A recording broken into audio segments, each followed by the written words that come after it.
सह्याद्रीच्या कुशीत वसलेलं छोटंसं गाव वेलंग.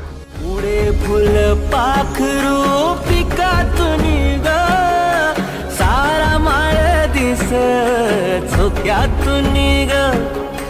पुढे फुल पाखरू पिकातून ग, सारा माळ दिस झोक्यातून ग.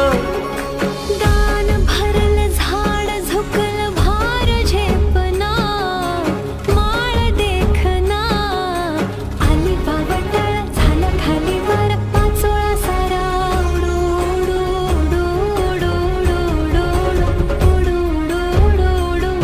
उडू गेला. हे दान भरल झाड झुकलं